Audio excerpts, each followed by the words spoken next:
Hello, everyone. So, I just wanted to come on here quick and give this information that is actually very, very disturbing for every Nigerian. Like, every Nigerian should be worried. Every Nigerian who is not in support of the horrible things happening in the country right now, who is not in support of this government with the way they are running everything at the moment, and who is looking for a better Nigeria, should be concerned about this. And I feel like this changes everything because I don't know if you guys have already heard about Wike's PA, Lere or something, having access to INEC's back end server for the portal, the INEC portal, a portal that should be private, a portal that should have login details just known by INEC officials, and not even every INEC official, just specific officials in INEC, basically. That portal now, how is a PA having access to such a portal? Even the president of the country should not have access. Then the PA of the FCT minister has access to it. Then who else has access to it? So we're still dealing with that news, everything that has come from that, and the fact that elections are already compromised to start with. Like, even if we want to come and vote, we already know that we have like this war happening right now. Between now and 2027, there's a war happening. Then now we have something even worse that almost confirms all of our suspicions and lets us see that even if we are deciding to go and vote, like even if we are 20 million, 30 million, 50 million Nigerians that are wanting to vote out this government, it all means nothing if this is what's already happening. Because look, I saw this tweet from this person on Twitter, Felix. He says, fellow Nigerians, information reaching us indicates that INEC under Amupitan is erasing all Igbo voters in the southwest from their database and suppressing the number of registered voters in the southeast. This means that you will have a voter's card, but IREV will not recognize your votes or recognize you to vote. We can't keep quiet on this serious issue. Then he quoted this message sent by someone, I don't know, says, can I tell you about the systemic rigging going on?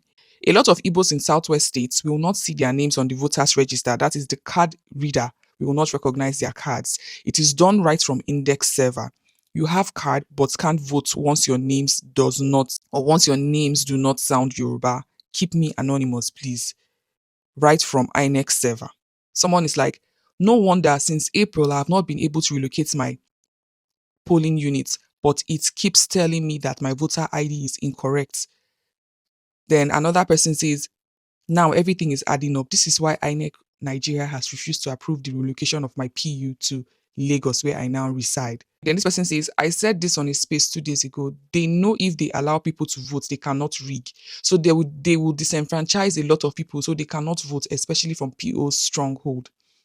Can you see that this election that we're even preparing for right now is rubbish? Like we're going to labor in vain. If these people have access to the server, if these people are able to remove names of registered voters, my God, like these guys are removing the names of registered voters in, let me say, the East, because they already understand what's going to go on in the East, you know. So now they are going to reduce the number of votes of voters in the East. So on that day, on election day, everybody will troop in to vote, right, and vote them out. But you will see like less than half of the people will be able to actually cast their votes.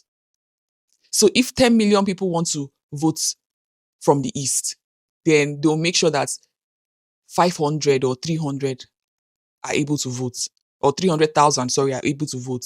Like, do you guys really understand and see what is going on here? These people are going to do everything possible to make sure that they reduce the number of people, because right now that they have already increased their own figures to like a very stupid number, right? Like, did they say 2 million people? Sorry, 10 million people voted Tinubu during primaries. Then now they've reduced our own numbers while they have increased their numbers. And now in the Southwest, all the Igbos in the Southwest, you know that the last election, they were beating Igbos, right? And stopping Igbos from voting. And people were like, this time around, it's not going to happen because even the Yorubas voted last time, but even more Yorubas are voting for the are voting against them this time around. So now what do they want to do? They don't want to come out and do it in the same way they did last time by maybe using thugs to stop Igbos. So they want to do it in a way that you don't have anything to say. Oh, if your name does not appear when you come to vote, then whose business is it? You're not registered. Is it our fault? That's what they want to say. So the Igbos in the east, in the southwest, will come there to vote, and they will not find their names in the system.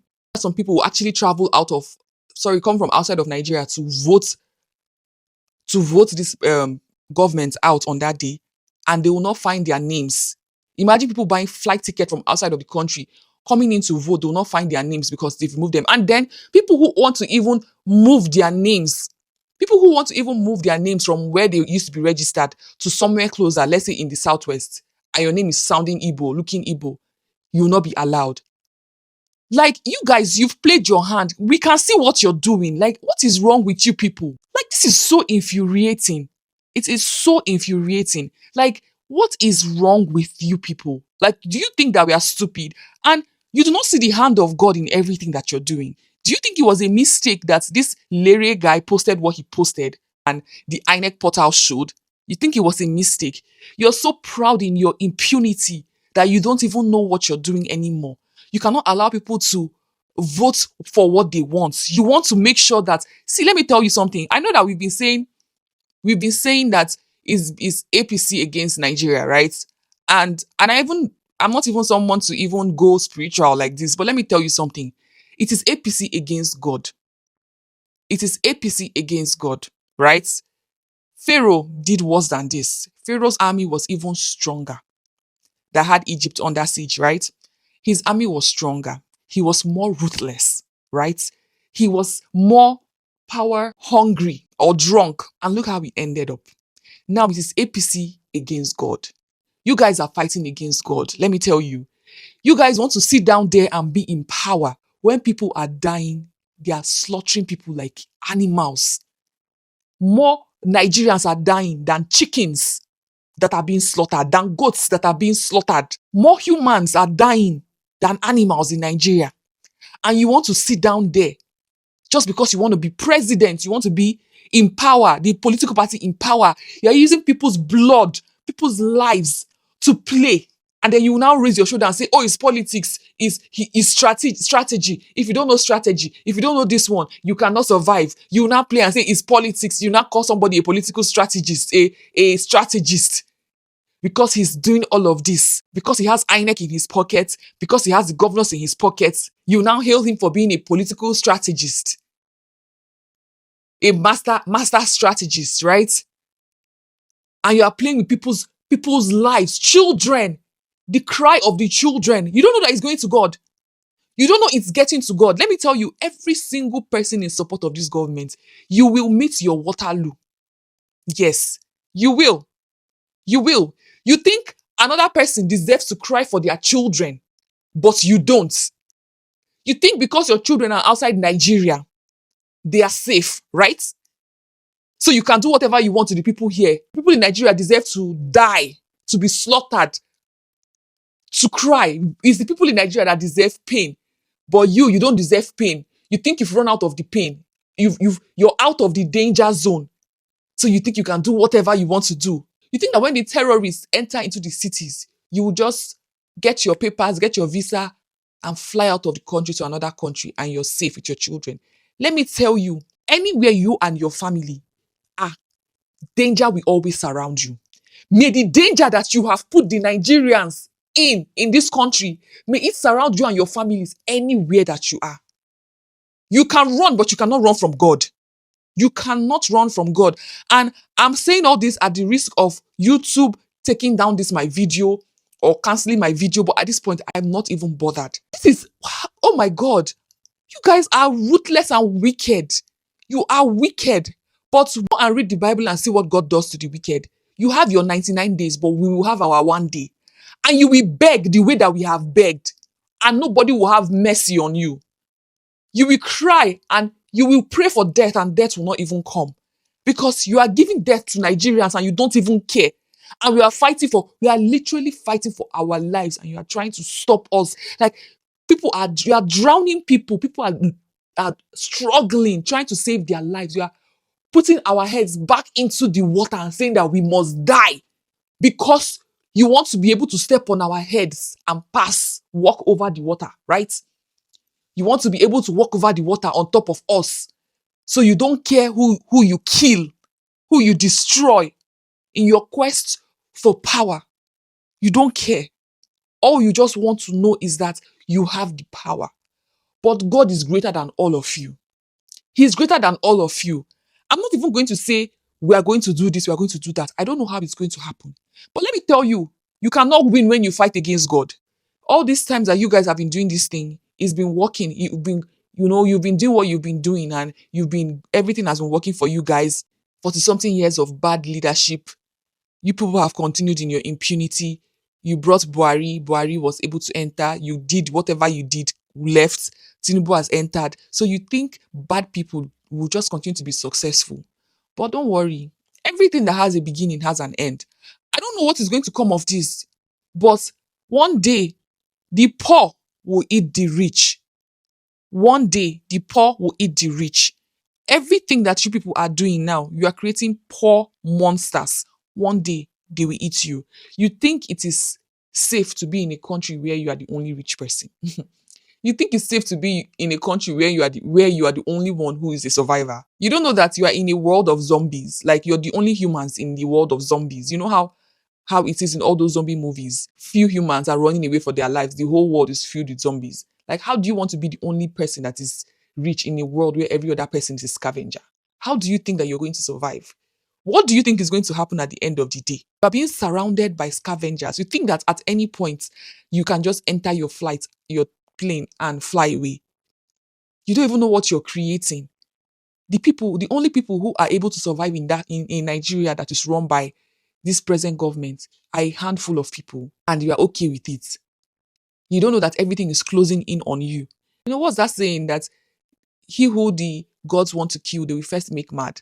You can't even see what is going on around you. You're not even seeing that your pool is getting smaller. Your pool is getting smaller. You can't even see it. You think it's by doing all these things that you want to deceive yourself.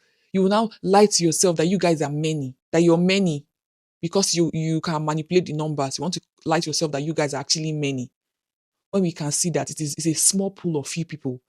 The hungry and angry and desperate Nigerians are more than the people who are actually succeeding or successful, and you cannot even see it. You're not even scared. But that's fine. I don't know what is going to come of this, but what is going to happen is going to happen. We can see that election of 2027 is compromised. We can already see it. We can already see what's happening. Between now and 2027, the plan is these guys are going to successfully, imagine the kind of work they would have done, removing all the people that they want to remove. Like, disenfranchising Nigerians, scattering the entire votes, and like, they can just remove every single registered person. They can remove every single registered person from the portal. And on that day, Peter Obi will end up having maybe 500,000 votes in all places. That is what they want to do. So we are laboring in vain. That is why the president is quiet now. No president who wants a second term is going to be silent when things like this are happening. Tinubu does not have to rescue anybody from kidnappers then. He doesn't have to. Because let me tell you something, even if 1 million Nigerians die daily, Tinubu is sure that he will still make it as president because he has access to the INEC server. What else? And the APC supporters will still support. Why? Because they know that everything is sure. I'm sure in the INEC portal right now, everything is written. Like, they've written the results and everything. So whatever it is we do on that day, even if heaven falls, they will still bring out that result they want to bring out. So anything you see that is going on in Nigeria, nothing is going to change. Why? Because he does not need to impress you. He doesn't need you to be president. In other countries, they need the voters to be president. Tinubu does not need you to be president. Whatever it is he does, he will still be president. And that's why he's quiet. Listen, if this does not make you angry enough as a Nigerian, I don't know what will. So let's keep watching. Yeah, bye.